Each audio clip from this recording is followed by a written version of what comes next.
Janabheri news కి స్వాగతం. ముందుగా ముఖ్యాంశాలు.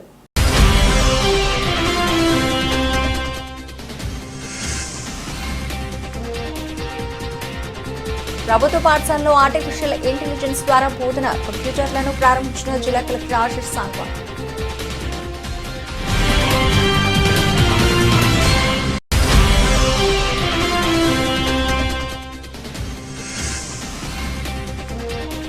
జగదీష్ రెడ్డిపై సస్పెన్షన్ ఎత్తివేయాలి. స్పీకర్ను కలిసిన బీఆర్ఎస్ ఎమ్మెల్యేలు.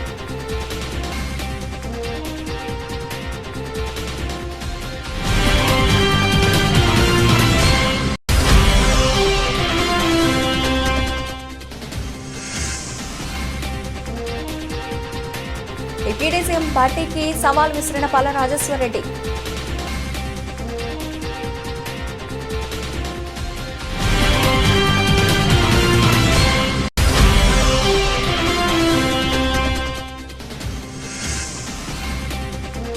జర్నలిస్టు ముసుగులో ఉన్న వారిని బట్టలు తీసి కొడతాం.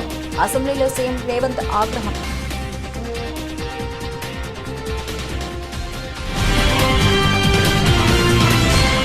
ఎల్లారెడ్డి పట్టణంలో శనివారం మధ్యాహ్నం ప్రధాన రహదారిపై నడుచుకుంటూ వెళుతున్న వ్యక్తిని ద్విచక్ర వాహనం ఢీకొనడంతో తలకు తీవ్ర గాయం తగిలింది. స్థానికులు వెంటనే అతన్ని ఎల్లారెడ్డి ప్రభుత్వ ఆసుపత్రికి తరలించి చికిత్స చేయించారు. ద్విచక్ర వాహనం పోలీస్ స్టేషన్ కు తరలించినట్లు వారు తెలిపారు. కాగా గాయాల పాలైన వ్యక్తి ఎల్లారెడ్డి పట్టణంలోని గాంధీనగర్ ప్రాంతానికి చెందిన సాయిలు 70 సంవత్సరాల వారు అని తెలిపారు.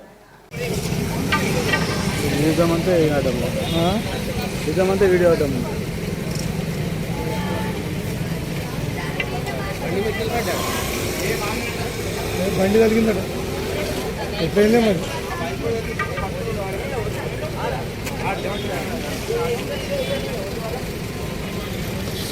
కామారెడ్డి జిల్లా ఎల్లారెడ్డి మండలం కళ్యాణి గ్రామంలో కృత్రిమ మేధ ఆర్టిఫిషియల్ ఇంటెలిజెన్స్ విద్యాబోధన సెంటర్ను డీఈఓ రాజు ప్రారంభించారు. ఈ సందర్భంగా ఆయన మాట్లాడుతూ విద్యార్థులకు ఉన్నత విద్య కోసం కంప్యూటర్ విద్య ఎంతో అవసరమని ఆయన అన్నారు. విద్యార్థులు ఉపాధ్యాయులు చెప్పేటటువంటి పాఠాలను శ్రద్ధగా చదువుకొని ఉన్నత లక్ష్యాన్ని సాధించాలని సూచించారు. కార్యక్రమంలో MEO Venkatesham, sector officer వేణుశర్మ, complex ప్రధాన ఉపాధ్యాయులు వెంకటేశ్వరరావు, పాఠశాల ప్రధాన ఉపాధ్యాయులు సత్యనారాయణ, సంఖ్య మరియు ఉపాధ్యాయులు పాల్గొన్నారు. జిల్లా విద్యాశాఖ అధికారి, నాతో పాటు మండల విద్యాశాఖ అధికారి వెంకటేశ్వర గారు, అలాగే మా క్వాలిటీ కోఆర్డినేటర్ వేణు గారు, అలాగే పాఠశాల హెడ్ మాస్టరు, కాంప్లెక్స్ హెచ్ఎంస్ అందరికీ నమస్కారం. ఈ రోజు నుంచి అంటే గతంలో 6 జిల్లాల్లో ఈ ఆర్టిఫిషియల్ ఇంటెలిజెన్స్ ఎఫ్ఎల్ఎన్ అని చెప్పేసి స్టార్ట్ చేయడం జరిగింది. ఇదేంటంటే దీని ముఖ్య ఉద్దేశం 3, 4, 5 తరగతి పిల్లల్లో ఎవరైతే స్లో లర్నర్స్ ఉంటారో వారి కోసం అని చెప్పేసి ఈ హెడ్ ఫోన్స్ ద్వారా ఎయిత్ స్టెప్ ఫౌండేషన్ అనే వారి సహకారంతో మొత్తం రాష్ట్రంలో ఈరోజు మిగతా 27 జిల్లాల్లో టోటల్ 33 డిస్ట్రిక్ట్లో ఈరోజు లాంచ్ చేయబోతున్నాం. సో అందువల్ల ఎక్కడైతే హై స్కూల్ ఉందో హై స్కూల్ ప్రిమిసెస్లోనే ప్రైమరీ స్కూల్ కూడా ఉండాలి. అటువంటి వాటికి హై స్కూల్లో ఒక 5 కంప్యూటర్లు లేదా 10 కంప్యూటర్లు ఆ విధంగా అరేంజ్ చేసుకొని వాటికి ఇంటర్నెట్ సౌకర్యం కల్పించి ఈ హెడ్ ఫోన్స్ ద్వారా పిల్లలకి వాళ్ళు కఠిన పదాలు అంటే స్లో లెర్నర్స్కి వాళ్ళ మేధస్సును బట్టి వాళ్ళ స్టాండర్డ్ని బట్టి దాంట్లో ఆన్లైన్లో ఉంది, మనకు వెబ్సైట్ ఉంది, దాంట్లోకి వెళ్ళినప్పుడు పదాలు వస్తాయి. వాటిని పిల్లలు చదువుతూ ఉండాలి. వాళ్ళ స్టాండర్డ్ని బట్టి కఠిన పదాలు చదువుతూ ఉంటే ఇంకా కఠిన పదాలు వస్తుంటాయి. సో ఆ విధంగా మ్యాథ్స్ ఉంటుంది, అలాగే లాంగ్వేజెస్ కూడా ఉంటాయి. కాబట్టి ఇది పిల్లలకు మంచి అవకాశము. పిల్లలు కూడా దీని ద్వారా కంప్యూటర్ ద్వారా హెడ్ ఫోన్ ద్వారా చెవులకు పెట్టుకొని వినడము, దాని ద్వారా వాళ్ళు కూడా ధ్వని పదాలు గుర్తించడము, చెప్పడం అలాంటివి జరుగుతుంటాయి. కాబట్టి ఇది మంచి రెస్పాన్స్ వచ్చిందని చెప్పేసి ఉద్దేశంతో ఇంతకుముందు కర్ణాటక, ఒరిస్సా ఈ రాష్ట్రాల్లో కూడా ఇంప్లిమెంట్ జరుగుతూ ఉంది. మంచి రెస్పాన్స్ ఉందని చెప్పేసి మన దగ్గర కూడా పైలట్ ప్రాజెక్ట్ కింద 6 జిల్లాల్లో పెట్టడం జరిగింది. భద్రాద్రి కొత్తగూడెం, మెదక్, మేడ్చల్ అట్లా ఈ విధంగా కొన్ని 6 జిల్లాలు పెట్టారు. సో అదేవిధంగా మిగతా జిల్లాలు కూడా ఇవాళ మేము లాంచ్ చేస్తున్నాం. ఈరోజు పేరెంట్ టీచర్ మీటింగ్ కూడా ఉంది కాబట్టి తల్లిదండ్రులు కూడా ఈ సమాచారాన్ని అందించి పిల్లలకి మంచి రెస్పాన్స్, ఎందుకంటే పిల్లలు కూడా ఈ కంప్యూటర్ నాలెడ్జ్ వస్తుందనే ఉద్దేశంతో రెగ్యులర్గా వచ్చే అవకాశం ఉంది. దీన్ని ఇక ముందు కూడా ఈ రెస్పాన్స్ చూసి ఈ సంవత్సరం ending 24th April last working day కాబట్టి నెక్స్ట్ జూన్లో అన్ని పాఠశాలలో కూడా పెట్టడానికి ప్రభుత్వం ప్రయత్నిస్తుందని తెలుస్తుంది. Thank you.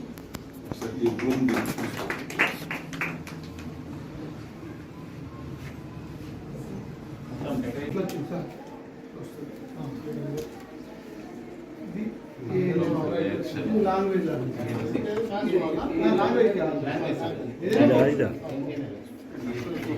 సరే ఫోన్లో user name pen number idea ఉందా అమ్మా? సరే pen number sir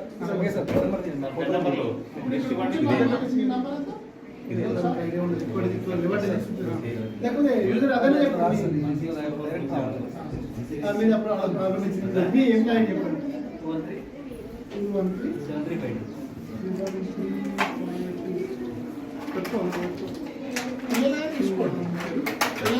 BRS MLA Jagadish రెడ్డిపై సస్పెన్షన్ ఎత్తివేయాలని స్పీకర్ గడ్డం ప్రసాద్ను బీఆర్ఎస్ ఎమ్మెల్యేలు విజ్ఞప్తి చేశారు. శనివారం అసెంబ్లీలోని స్పీకర్ కార్యాలయంలో హరీష్ రావు, తలసాని, మాధవరం కృష్ణారావు, సబితారెడ్డి, సుధీర్ రెడ్డి, వివేకానంద ఆయనను కలిశారు. జగదీష్ రెడ్డి సస్పెన్షన్ అన్యాయమని వారు పేర్కొన్నారు. స్పీకర్ను ఏకవచనంతో పిలవలేదని, సభా సంప్రదాయాలను ఆయన ఉల్లంఘించలేదని వారు తెలిపారు.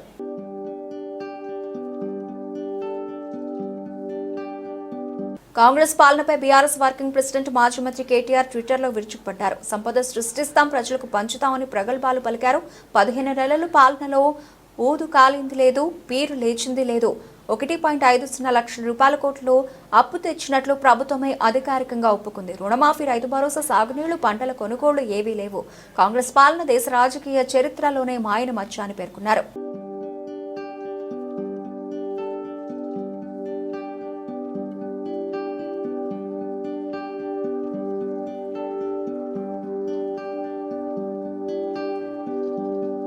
తమిళనాడులో ఎన్నికల సమయం దగ్గర పడుతోందని, అందుకే డీఎంకే పార్టీ ప్రజలను రెచ్చగొట్టి అధికారంలోకి రావాలని చూస్తోందని కేంద్ర మంత్రి కిషన్ రెడ్డి ఫైర్ అయ్యారు. త్రిభాషా పాలసీ కొత్తదేం కాదని, దేశంలో ఎక్కడా హిందీ భాషను రుద్దడం లేదని స్పష్టం చేశారు. తమిళ భాష అభివృద్ధికి స్టాలిన్ ఏం చేశారో చెప్పాలని డిమాండ్ చేశారు. జీ లిమిటేషన్ పైన డీఎంకే తప్పుడు ప్రచారం చేస్తోందని విమర్శించారు.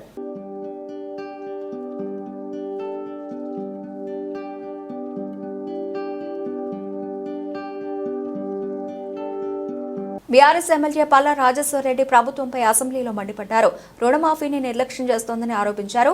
భట్టి గారికి సవాలు చేస్తున్న నా నియోజకవర్గంలో ఉన్న 127 గ్రామాల్లో ఏదైనా ఒక ఊరికి వెళదాం, అక్కడ 100% రుణమాఫీ చేసినట్లు మీరు నిరూపిస్తే నా ముక్కు నేలకు రాసి పదవికి రాజీనామా చేస్తానని స్పష్టం చేశారు. కాంగ్రెస్ అహంకారంతో వ్యవహరిస్తోందంటూ ఆగ్రహం వ్యక్తం చేశారు. మేము ఆర్థిక శాఖ మంత్రి గారికి ఒక్కటే రిక్వెస్ట్ చేస్తున్నాం.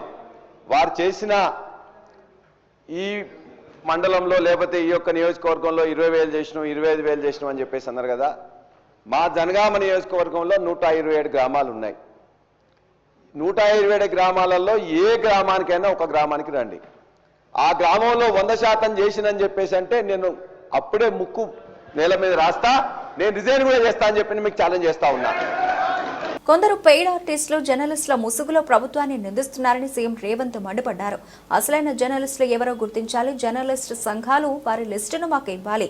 ఆ జాబితాలో లేని వారిని క్రిమినల్స్ కింద చూస్తాం, బట్టలు కూడా తీసి కొడతాం. నాకు చీము నెత్తురు ఉంది, అన్నింటినీ ఓర్చుకోలేను. చట్ట ప్రకారమే వారిని శిక్షిస్తాం. దీనిపై ఓ చట్టం కూడా తెస్తాం అని అసెంబ్లీలో స్పష్టం చేశారు. అందుకే అధ్యక్ష, తమరు కూడా అక్కడి నుంచి ఆదేశాలు ఇవ్వండి. దీని మీద చర్చ జరగాలి.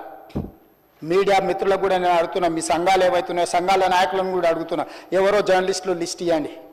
జర్నలిస్ట్ అనే పదానికి డెఫినేషన్ ఏందో ఇవ్వండి, ఆ లిస్ట్ ఇవ్వండి. ఆ లిస్టులో ఉన్నోళ్ళు ఇట్లా తప్పు చేస్తే ఏం శిక్షిస్తారో మీరు నిర్ణయించండి. ఆ లిస్టులో లేనోడు జర్నలిస్ట్ కాడు, జర్నలిస్ట్ కానోడిని క్రిమినల్ కిందనే చూస్తాము. ఆ క్రిమినల్స్ని ఎట్లా జవాబు చెప్పాలనో గట్లనే చెప్తాం. ముసుగేసుకొని వస్తే ముసుగు ఊడవికి బట్టలు గుడ్డలు ఊడదీసి కొడతా అని చెప్తున్నా. నేను తమాషా చేయొద్దు. నేను కూడా మనిషిని, నాకు చీము నెత్తురుంది. అన్నిటికీ బరాయించుకుంటే తప్పులని అన్నిటిని మోసుకుంటే ఏదో కుర్చీలు ఉన్నా కాబట్టి ఊరుకుంటా అని ఏమన్నా ఏషాలు వేయదలుచుకోరాం. అన్ని చట్టపరంగానే చేస్తా. చట్టాన్ని పరిధి నేను దాటను. ప్రతిదానికి శిక్ష ఒక విధానం ఉంది. ఏది కూడా పరిధి దాటను, ఎందుకంటే నేను ముఖ్యమంత్రిని. చట్ట పరిధిలోనే అన్ని శిక్షలు ఉంటాయి. జర్నలిస్టులకు కూడా నా సూచన, ఎవరు జర్నలిస్ట్ మాజీ సీఎం కేసీఆర్ పై తాను చేసిన వ్యాఖ్యలపై బీఆర్ఎస్ ఎమ్మెల్యేలు సభలో నిరసన చేపట్టడంపై సీఎం రేవంత్ అసెంబ్లీలో మాట్లాడారు. బీఆర్ఎస్ ఒకప్పుడు అధికారంలో ఉండే తర్వాత ప్రతిపక్షానికి పడిపోయిందని, అనంతరం 8 ఎంపీ సీట్లు కోల్పోయి గుండు సున్నాకు పడిపోయి మార్చికి వెళ్లిందని అన్నానని తెలిపారు. నేను మాట్లాడింది తప్ప, కానీ తాను కేసీఆర్ ను అన్నట్లు హరీష్ కేటీఆర్ చిత్రీకరిస్తున్నారు. అలాంటి స్వభావం నాది కాదు అని స్పష్టం చేశారు. బీఆర్ఎస్ ఈరోజు మార్చిలో ఉందని నేను చెప్పిన అధ్యక్ష. దాన్ని ఒక వ్యక్తిని అన్నట్టుగానో, పెద్ద ఆయన్ని చంద్రశేఖరరావు గారు నేను అన్నట్టుగా హరీష్ రావు గారు, కేటీఆర్ గారు చిత్రీకరిస్తున్నారు అధ్యక్ష. అంత కుత్సిత స్వభావం నాకు లేదు అధ్యక్ష. పదే పదే తాను ఢిల్లీకి వెళుతున్నానంటూ బీఆర్ఎస్ చేస్తున్న విమర్శలకు సీఎం రేవంత్ రెడ్డి కౌంటర్ ఇచ్చారు. అసెంబ్లీ సాక్షిగా చెబుతున్న ఏ రాష్ట్ర ముఖ్యమంత్రికైనా ప్రధాని పెద్దన్న లాంటి వారే. కేంద్రం తీసుకునే నిర్ణయాలు రాష్ట్రాలపై ప్రభావం చూపుతాయి. పార్టీ వేరు, ప్రభుత్వం వేరు. ఇందులో రాజకీయం ఉంది. ఎన్నిసార్లైనా ఢిల్లీకి వెళతా, ప్రతి కేంద్ర మంత్రి వద్దకు వెళ్లి నిధులు తీసుకొస్తా అని తెలిపారు. 32 సార్లు పోయిన అధ్యక్ష ఢిల్లీకి, ఒక్కసారి కాదు. భవిష్యత్తులో ఇంకా 300 సార్లు అయినా పోతాం అధ్యక్ష. ఈ 15 నెలల్లో నేను 32 సార్లు ఢిల్లీకి పోయినా. 32 సార్లలో 3 సార్లు ప్రధానమంత్రిని కలిసిన, మిగతా అందరు కేంద్ర మంత్రులను కలిసిన, ఇంక్లూడింగ్ కిషన్ రెడ్డితో సహా, బండి సంజయ్తో సహా ప్రతి ఒక్కరిని కేంద్ర మంత్రులను కలిసినాం. అసలు కేంద్ర రాష్ట్ర ప్రభుత్వాల యొక్క సత్సంబంధాలు, రాజ్యాంగంలో పొందుపరిచిన విధానాలను వీళ్ళు మర్చిపోతే అధ్యక్ష. కేంద్ర రాష్ట్ర ప్రభుత్వాల మధ్యలో ఉండాల్సిన, కొనసాగించాల్సిన సత్సంబంధాలు, కేంద్ర ప్రభుత్వ పరిధిలో ఉండే అంశాలు, రాష్ట్ర ప్రభుత్వ పరిధిలో ఉండే అంశాలు, కేంద్రం రాష్ట్ర పరిధిలో ఇద్దరిలో కలిసి ఉండే అంశాల ప్రాతిపదికన నిర్ణయాలు జరుగుతాయి అధ్యక్ష. అనుమతులు ఇవ్వాలి, నిధులు ఇవ్వాలి, దానికి సంబంధించిన విషయాలను మనం కేంద్రానికి విడమర్చి చెప్పాలి. ఈరోజు నేను ఢిల్లీకి వెళ్ళినప్పుడల్లా ఢిల్లీకి ఢిల్లీకి పోయినా, కలిసిన నరేంద్ర మోడీ గారిని, దేశ ప్రధానమంత్రి. ఈ దేశ ప్రధానమంత్రిని గౌరవించే సంస్కృతి నాకున్నది, మీకు లేకపోవచ్చు. అంతరిక్ష కేంద్రంలో చిక్కుకున్న యుఎస్ వ్యోమగాములు సునీత విలియమ్స్ విల్మోర్ను తీసుకొచ్చేందుకు ఫాల్కన్ 9 నింగిలోకి దూసుకెళ్లింది. ఎలాన్ మాస్క్ చెందిన స్పేస్ ఎక్స్ సంస్థ కెనడీ స్పేస్ సెంటర్ నుంచి తెల్లవారుజామున 4:30 విజయవంతంగా ప్రయోగం చేపట్టింది. ఫాల్కన్ 9లో 4 వ్యోమగాములు అంతరిక్షంలోకి వెళ్లారు. 9 నెలలుగా అక్కడ ఉండిపోయిన సునీత వెల్మోర్ వారితో కలిసి మరికొద్ది రోజుల్లో భూమిపైకి రానున్నారు.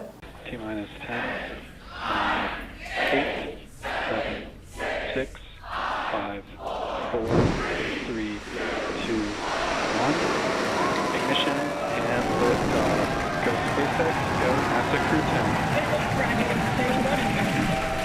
Copy 1 Alpha. And liftoff of Crew 10 now Vehicle soaring to the pitching International downrange. Space Station.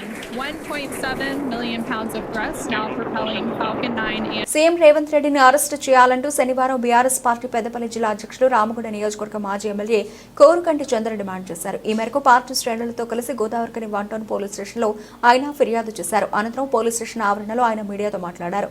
ముఖ్యమంత్రి రేవంత్ రెడ్డి తెలంగాణ తొలి సీఎం కేసీఆర్ తో పాటు తెలంగాణ ఉద్యమకారులను రెచ్చగొట్టి వ్యాఖ్యలు చేయడాన్ని ఆయన తీవ్రంగా ఖండిస్తున్నట్లు పేర్కొన్నారు. ఉద్యమాలతో తెలంగాణ ప్రత్యేక రాష్ట్రం సాధించుకున్న ఉద్యమకారులను అవమానపరుస్తూ శాంతి భద్రతలకు విఘాతం కలిగించేలా సీఎం రేవంత్ రెడ్డి వ్యాఖ్యలు ఉన్నాయని పేర్కొన్నారు. కార్యక్రమంలో మూల విజయారెడ్డి, గాదం విజయ, బాదే అంజలీదేవి, పాముకుంట్ల భాస్కర్, బొడ్డు రవీందర్, పెంట రాజేష్, నూత తిరుపతి, గోపు ఐలయ్యతో పాటు అధిక సంఖ్యలో నాయకులు పాల్గొన్నారు. ఈరోజు గోదావరికని 1 టౌన్ పోలీస్ స్టేషన్లో గౌరవనీయులు తెలంగాణ ఉద్యమ మహానాయకులు, తెలంగాణ తొలి ముఖ్యమంత్రి వర్యులు కేసీఆర్ గారి పైన ప్రస్తుత ముఖ్యమంత్రి రేవంత్ రెడ్డి అనుచితమైనటువంటి వ్యాఖ్యలను నిరసిస్తూ ఈరోజు వారి మాటలు, వారి వ్యాఖ్యానాలు మమ్మల్ని, ఈ ప్రాంత ఉద్యమకారులను, ప్రజలను రెచ్చగొట్టేటువంటి విధంగా ఉన్నది. ఈ విధానం మూలాన శాంతి భద్రతలు ఆటంకం కలగడానికి అవకాశం ఉన్నది. మరి మమ్మల్ని రెచ్చగొట్టాలనే విధానంతో మరి రేవంత్ రెడ్డి చూస్తున్నారా? అయినా మేము రక్తపు చుక్క నేలకు రాలకుండా తెలంగాణ రాష్ట్రాన్ని సాధించినటువంటి వాళ్ళం. కేసీఆర్ గారి నాయకత్వంలో ఎన్నో ఉద్యమ కార్యక్రమాలు చేపట్టినటువంటి వాళ్ళం.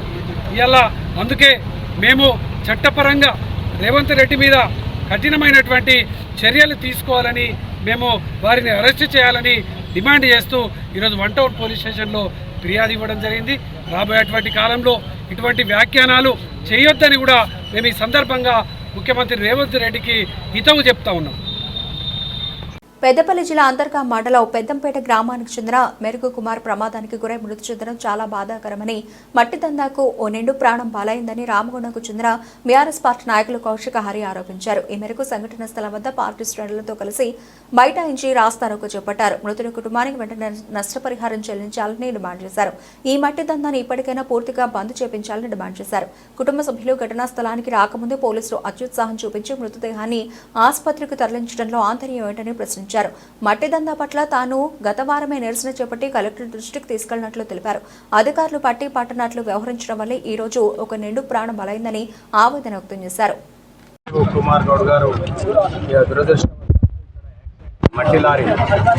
మట్టి లారీలు బూడిద లారీల సంగతి మనకు తెలిసిందే. అక్రమంగా మట్టి తోలుకపోతా ఉన్నారు. అక్రమంగా తోలుకపోయే క్రమంలో జల్దీ తోలుకపోయి మొత్తం దోసుకపోయేటోడు దొంగోడు ఎట్లా పోతాడో అట్లనే లారీలు నడుస్తూ ఉండి ఇవాళ ఇక్కడ అతిపెద్ద ప్రమాదం జరిగి ఆ యొక్క యువకుని ప్రాణాలు పోవడం జరిగింది. దాన్ని మేము తీవ్రంగా ఖండిస్తూ ఉన్నాం. అదేవిధంగా ఇక్కడ అన్ని రకాల పార్టీ సోదరులందరూ కూడా ఉన్నారు. వారందరూ ప్లస్ గ్రామస్తులు మండలానికి సంబంధించిన అందరి ఆధ్వర్యంలో ఇవాళ బాధిత కుటుంబానికి న్యాయం చేయాలని చెప్పేసి ఉద్దేశంతో ఇవాళ ఇక్కడ జరుగుతున్నటువంటి దానికి బీఆర్ఎస్ పక్షాన కూడా మద్దతు తెలుపుతూ ఆ కుటుంబానికి సానుభూతి తెలుపుకుంటూ ఎట్టి పరిస్థితుల్లో ఆ కుటుంబానికి ఆర్థికంగా న్యాయం జరగాలి, చట్టపరంగా వీళ్ళ మీద చర్యలు తీసుకోవాలి. ఆ మట్టి కాంట్రాక్టర్ మీద కూడా ఆ దొంగ దోపిడీని కూడా అరికట్టాలని చెప్పి డిమాండ్ చేస్తూ బాధితునికి ఇప్పటికే మా సోదరులు చెప్పిన విధంగా ₹1,00,00,000 నష్టపరిహారం ఇవ్వాలని చెప్పి డిమాండ్ చేస్తూ ఉన్నాం. వాళ్ళ మీద చర్యలు కూడా తీసుకోవాలని డిమాండ్ చేస్తాం.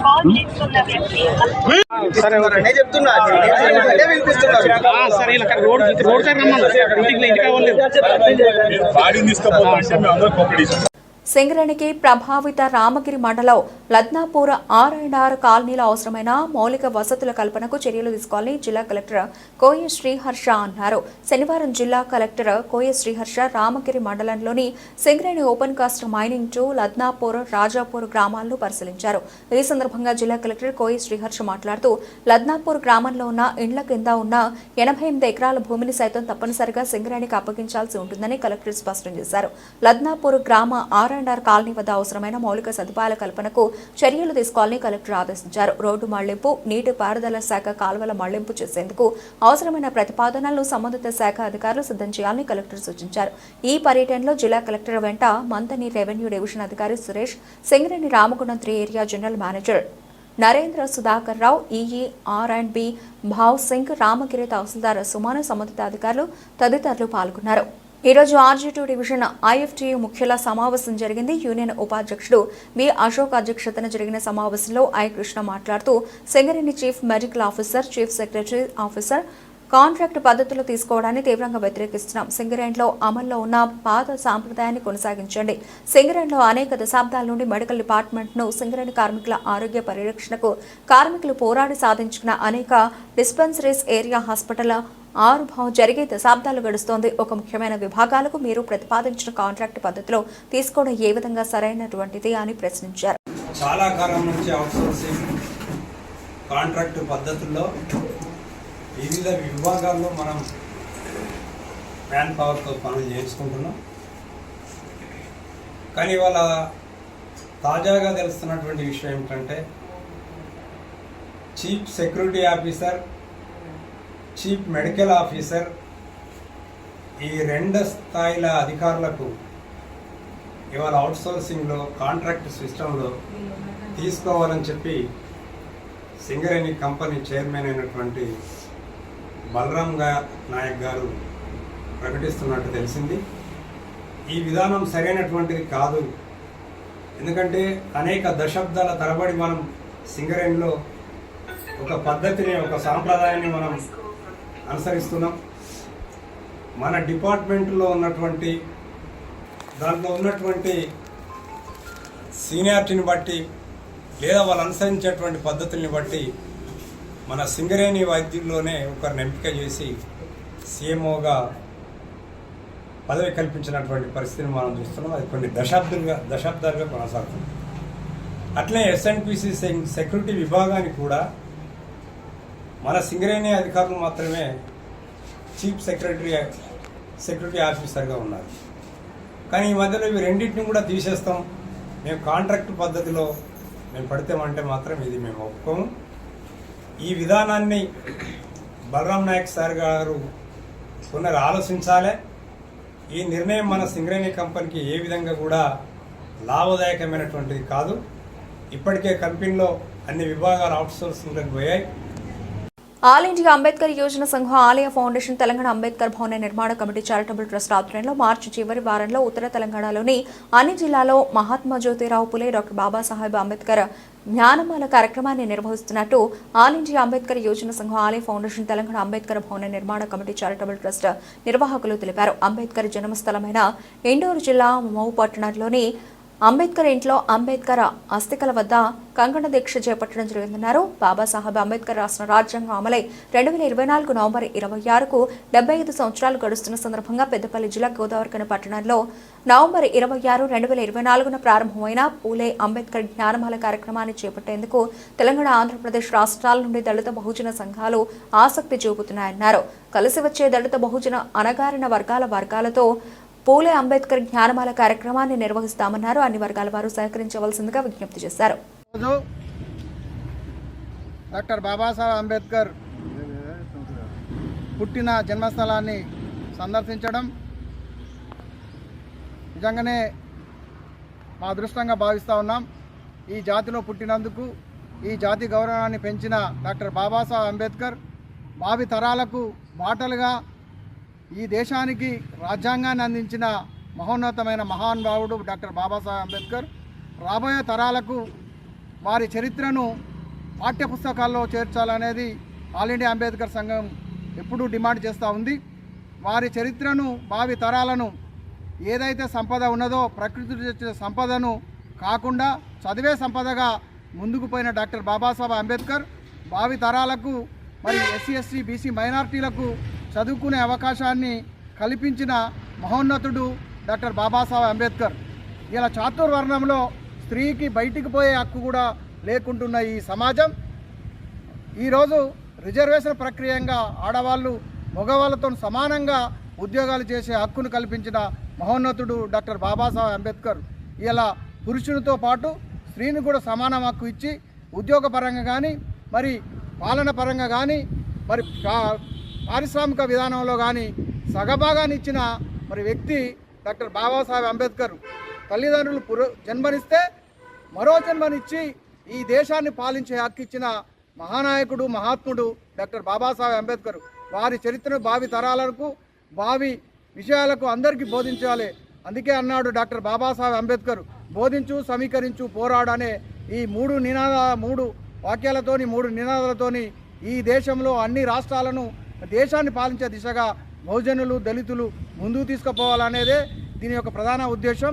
మరి ఈ యొక్క ఇంత పెద్ద వారి యొక్క జ్ఞాపకార్థానికి కేవలం గతంలో ఉన్న పాలకులు 75 సంవత్సరాల ముందు పాలించిన పాలకులు ఎవరు కూడా చేయని విధానాన్ని ఇలా తెలంగాణ రాష్ట్రంలో ఒక బీసీ బిడ్డగా రిజర్వేషన్ తీసుకొని చదివి కలెక్టర్ అయి ఇండోర్ కలెక్టర్గా బాధ్యతలు తీసుకున్న మరి వరికిపల్ల నారహరి ఐఏఎస్ గారు మరి వారి చొరవతోని ఈ నిర్మాణాన్ని చేపట్టి మరి దక్షిణ రాష్ట్రంలో ఉన్న తెలంగాణ, ఆంధ్రప్రదేశ్, తమిళనాడు, కర్ణాటక, మరి కేరళ నుంచి వచ్చిన మొత్తం ఎస్సీ, ఎస్టీ, బీసీ మైనారిటీలకు ఒక బాటగా వేసి వారి యొక్క విధానాన్ని, వారి యొక్క జీవిత గాథాన్ని ఎట్లయితే నేను ఎదిగానో డాక్టర్ బాబాసాహెబ్ అంబేద్కర్ కూడా మరి ఇంతకంటే బాగా దీనస్థితిలో ఉండి ఎన్నో కష్టాలను అడిగి ఎన్నో విధానాలను ఓచించి మరి ఈ స్థాయికి రావడం, భారతదేశానికి దిక్సూచిగా మారి భారత ప్రభుత్వానికి దేశాన్ని నడిపించే రాజ్యాంగాన్ని అందించిన మహానాయకుడు అని ఈ సందర్భంగా మనం చేస్తూ మరి ఆల్ ఇండియా అంబేద్కర్ సంఘం మరి దీన్ని భుజాన వేసుకొని దక్షిణాది రాష్ట్రాలలో మరి ఇదే పనిగా ప్రచారంలో ఉంది. దాంట్లో భాగంగానే మరి ఈ యొక్క సందర్శన కూడా అని చెప్తూ ఈ సందర్శించిన మరి డాక్టర్ బాబాసాహెబ్ అంబేద్కర్ పుట్టిన మావు పట్టణాన్ని మరి ఇటు కంటోన్మెంట్ను కానీ వారు పనిచేసిన తండ్రి గారు పనిచేసిన మరి సత్వాల్ రామ్జీ గారు చేసిన మరి ప్రదేశాలను కూడా చూసి మరి ఈ విధానాన్ని మావుమట్టి కార్యక్రమాన్ని తెలంగాణ, ఆంధ్రప్రదేశ్లో మరి కార్యక్రమాలు నిర్విఘ్నంగా కొనసాగించడానికి ప్రయత్నం చేస్తా ఉన్నాం ఆల్ ఇండియా అంబేద్కర్ తరఫున. మరి దీన్ని రాబోయే తరం కూడా ఒక ఆహ్వానంగా తీసుకొని మరి వారు కూడా వృత్తిలోకి రావాలని బాగా చదువుకొని మరి వృత్తిలోకి వచ్చి ఈ దేశంలో ఉన్న ఎస్సీ ఎస్టీ బీసీలకు మీ యొక్క సహాయ సహకారాలు అందించాలనేది మరి అంబేద్కర్ గారి ఆలోచన. వారు ఖచ్చితంగా స్మరిస్తూ ముందుకు పోతారని దాన్నే అంబేద్కర్ ఆశయంగా మేము పిలుపునిస్తూ ఉన్నాం.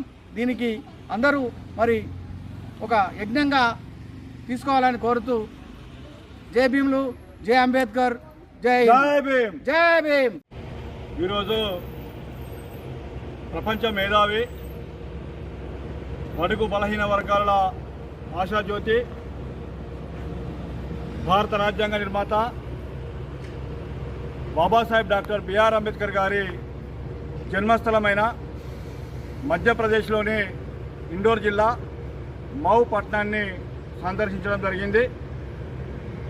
ఒక గొప్ప అవకాశంగా మేము భావిస్తున్నాము. బాబాసాహెబ్ అంబేద్కర్ గారు, వారి తండ్రైనటువంటి రామ్జీ సక్పాల్ గారు, భీమ్భాయ్ అంబేద్కర్ గారు ఇదే ప్రాంతంలో నివాసం ఉండి ఆ రోజు మిలిటరీలో సుబేదార్గా మౌ కంటోన్మెంట్లో మిలిటరీలో సుబేదార్గా పనిచేసినటువంటి రామ్జీ సక్పాల్ గారికి, భీమ్భాయ్ అంబేద్కర్ గారికి బాబాసాహెబ్ అంబేద్కర్ గారు 14వ సంతానంగా ఈ ప్రాంతంలోనే జన్మించడం జరిగింది. మరి ఇది చాలా కాలము నిర్లక్ష్యానికి గురైనటువంటి ప్రదేశంగా ఉండే, మరి ఆ తర్వాత వచ్చినటువంటి ప్రభుత్వాలు ఎవరు కూడా పట్టించుకోకపోతే మరి గౌరవ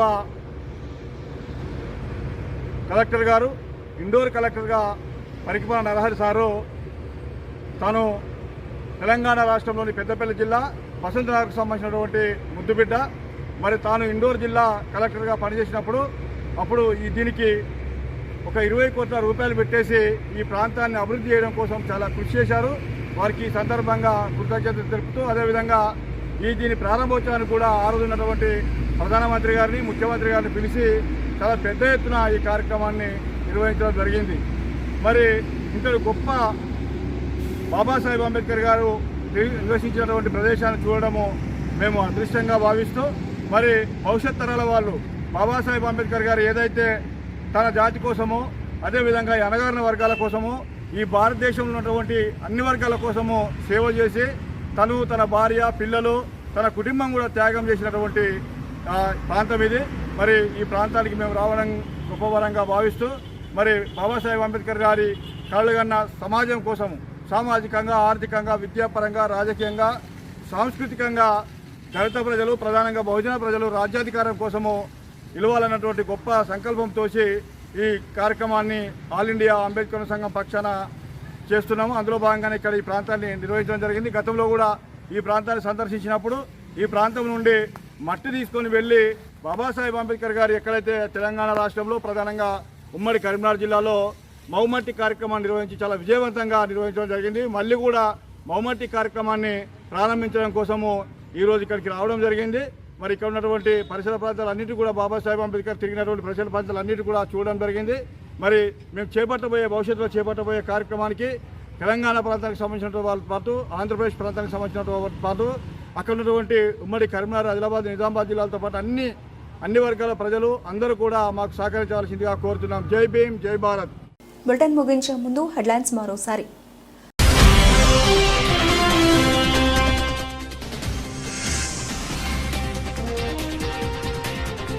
ప్రభుత్వ పాఠశాలలో ఆర్టిఫిషియల్ ఇంటెలిజెన్స్ ద్వారా బోధన కంప్యూటర్లను ప్రారంభించిన జిల్లా collector Ashish Sangwan.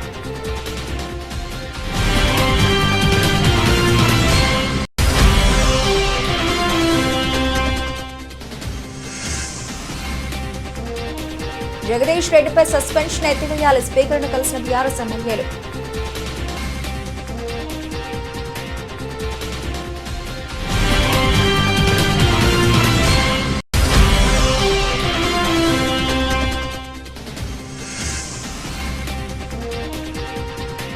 Deputy CM పార్టీకి సవాల్ విసిరిన పల్లా రాజేశ్వరరెడ్డి.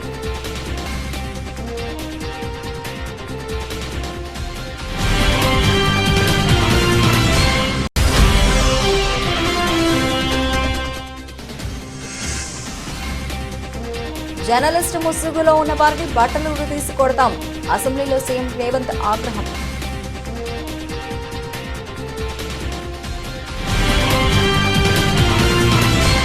ఇవే ఇప్పటివరకు నవలసిన అప్డేట్స్. మరిన్ని అప్డేట్స్తో మళ్ళీ కలుద్దాం. అంతవరకు సెలవు. నమస్తే.